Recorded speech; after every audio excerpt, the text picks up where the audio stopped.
अस्सलाम वालेकुम students, how are you? Okay students, जो आज का हमारा टॉपिक है ये है इक्विलिब्रियम फॉर कॉन्करेंट फोर्सेस। ठीक है। कॉन्करेंट फोर्सेस से तो आप ऑलरेडी फेमिलियर हैं, हमने अपने लास्ट लेक्चर में इसको डिस्कस किया था। फिर भी जस्ट आपको आपकी रिवीजन के लिए कि कॉन्करेंट फोर्सेस क्या होती हैं। We know that forces which act at same point. Concurrent forces वो होती हैं जो कि किसी एक सेम पॉइंट के ऊपर एक्ट कर रही हो, या उनका जो पॉइंट ऑफ एक्शन है वो कॉमन हो। ठीक है। तो उन फोर्सेस को हम कॉन्करेंट फोर्सेस कहेंगे। अब दूसरा है इक्विलिब्रियम। इक्विलिब्रियम क्या होता है?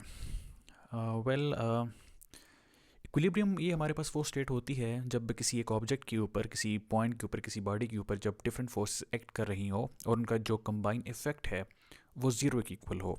मीन्स वो अल्टीमेटली कोई भी इफेक्ट जनरेट ना कर पा रही हो। इसको हम ऐसे लिख सकते हैं, a state in which sum of all the forces acting on an object is zero. ठीक है। तो state in which sum of all the forces acting on an object is zero, तो स्टेट को हम इक्विलिब्रियम स्टेट कहते हैं। सो जब हमारे पास कॉन्करेंट फोर्सेस होंगी तो उस केस में इक्विलिब्रियम हमारे पास कैसे अचीव होगा, तो इसको अंडरस्टैंड करने के लिए हम स्टूडेंट्स दो केसेस, दो एग्जांपल्स लेंगे और उनको डिस्कस करेंगे। तो जो पहली एग्जांपल है हमारे पास, उसमें ये है कि हमारे पास एक पॉइंट है, this is a single point, और इस सिंगल पॉइंट के ऊपर हमारे पास दो फोर्सेस एक्ट कर रही हैं। लेट्स से एक फोर्स जो है वो इस डायरेक्शन में एक्ट कर रही है और जो दूसरी फोर्स है वो इस डायरेक्शन में एक्ट कर रही है। जो दोनों फोर्सेस हैं इनको इसको F1 का नाम कह दे देते हैं, इसको F2 कह देते हैं। These are vectors. ठीक है। और फिगर से आपको आप ये भी अंडरस्टैंड कर सकते हैं, ये जो दोनों फोर्सेस हैं ये इक्वल मैग्नीट्यूड की हैं। ठीक है। लेट्स से अगर ये है 10 न्यूटन की फोर्स तो ये भी 10 न्यूटन की फोर्स है। ठीक है। तो इसमें जो नेट इफेक्ट है इस ऑब्जेक्ट के ऊपर वो कितना है? अगर आप देखें तो दोनों फोर्सेस 10 न्यूटन की हैं, ताहम जो उनकी डायरेक्शन है वो अपोजिट है। तो इसको अगर मैं मैथमेटिकली लिखूं तो जो हमारे पास एफ नेट है वो इक्वल होगा F1 force plus F2 force. ठीक है। First force and second force.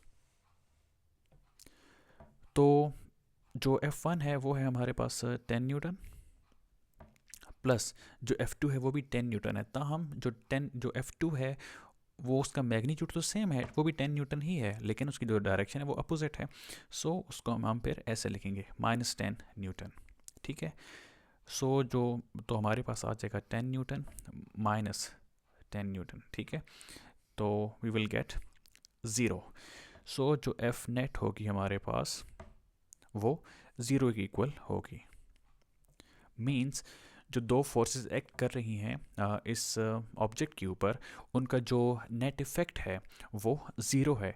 तो जब हमारे पास एफ नेट जो है वो ज़ीरो के इक्वल आए तो इसका मतलब ये है कि ये जो ऑब्जेक्ट है, this object is in a state of equilibrium.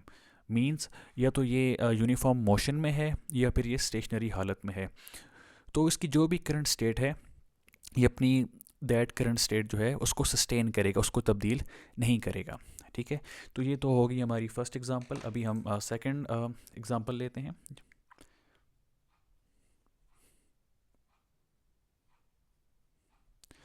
इस एग्जांपल में स्टूडेंट्स हमारे पास एक ऑब्जेक्ट है। ठीक है। और इस ऑब्जेक्ट के ऊपर डिफरेंट फोर्सेस एक्ट कर रही हैं। लेट्स से एक फोर्स इस डायरेक्शन में है एंड सेकंड फोर्स इस डायरेक्शन में है। इसको F1 कह देते हैं और इसको F2 फोर्स कह देते हैं। स्टूडेंट्स अगर आप ऑब्जर्व करें, सॉरी, तो ये जो दोनों फोर्सेस हैं ये एक सर्टेन एंगल बना रही हैं आपस में। ठीक है। तो जब भी दो फोर्सेस हैं, एक फोर्स इस डायरेक्शन में है, दूसरी फोर्स इस डायरेक्शन में है, सो इन रिज़ल्ट ये जो ऑब्जेक्ट है ये किसी न किसी साइड पे मूव करेगा, ठीक है। वो किस साइड पे मूव करेगा, तो वो जानने के लिए हम इन दोनों वेक्टर्स को, दोनों फोर्सेस जो हैं इनको ऐड करते हैं। इधर हम पैरेललोग्राम मेथड यूज़ करेंगे, और इन दोनों वेक्टर्स की अगर मैं पैरेललोग्राम बनाऊं तो ये हमारे पास कुछ ऐसे बनेगी। आपने ये मेथड पढ़ा हुआ है। तो जब भी हम पैरेललोग्राम बनाते हैं तो जो दरमियान में हमारे पास डायगोनल बनता है, ये डायगोनल जो है ये हमें रिजल्टेंट वेक्टर शो करता है। मींस जब एक इस ऑब्जेक्ट के ऊपर फोर्स F1 लग रही होगी और साथ में F2 लग रही होगी, तो इन रिजल्ट ये जो ऑब्जेक्ट है वो इस डायरेक्शन में मूव करेगा। इसको हम F3 प्राइम का नाम देते हैं, ठीक है। ये भी हमारे पास वेक्टर होगा। सो ये जो ऑब्जेक्ट है इसके ऊपर दो फोर्सेस लग रही हैं, तो वो इस डायरेक्शन में इसने मूव करना है। तो हम ऐसी कौन सी का, तो हम किस डायरेक्शन में फोर्स अप्लाई करें सो दैट ये जो ऑब्जेक्ट है ये इक्विलिब्रियम स्टेट में रहे। सो जैसा कि हम जानते हैं ये F1 और F2 का जो कंबाइन इफेक्ट है वो इसको इस डायरेक्शन में मूव करवा रहा है, और ये इसका मैग्नीट्यूड भी बनता है। तो अगर हम सेम मैग्नीट्यूड की फोर्स लगाएं but in opposite direction like this, इसको हम F3 वेक्टर का नाम दे देते हैं, ठीक है। तो ये जो ऑब्जेक्ट है ये इसी पॉइंट के ऊपर रहेगा, मींस ये इक्विलिब्रियम स्टेट में रहेगा। इसकी जो स्टेट है वो तब्दील नहीं होगी। अगर इसको मैं मैथमेटिकली लिखूं तो मैं इसको कुछ ऐसे लिख सकता हूँ, ये जो F3 है, F3 वेक्टर है, F3 प्राइम वेक्टर, ये इक्वल है F1 प्लस F2 के, F1 vector plus F2 vector, ठीक है। और ये जो F3 प्राइम वेक्टर है ये इक्वल है F3 वेक्टर के, F3 वेक्टर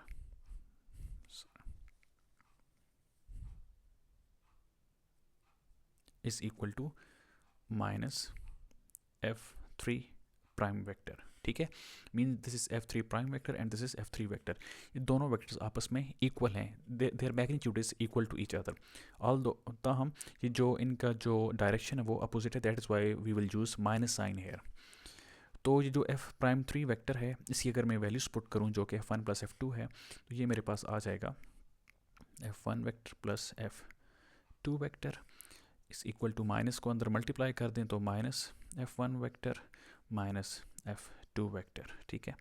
और ये F3 वेक्टर, इन दोनों को इस साइड पे ले आए तो हमारे पास बन जाएगा F1 vector plus F2 vector plus F3 vector is equal to 0, ठीक है। जो तीनों फोर्सेस हैं F1 plus F2 plus F3, इनका जो कंबाइंड इफेक्ट है वो 0 के इक्वल होगा। मींस ये जो हमारे पास जो पॉइंट है इसके ऊपर जो फोर्सेस लग रही हैं F1, F2 एंड F3, इनका जो कंबाइंड इफेक्ट है, जो कंबाइंड इम्पैक्ट है on this specific object, that is equal to 0। It's mean this object is in a state of equilibrium, ठीक है।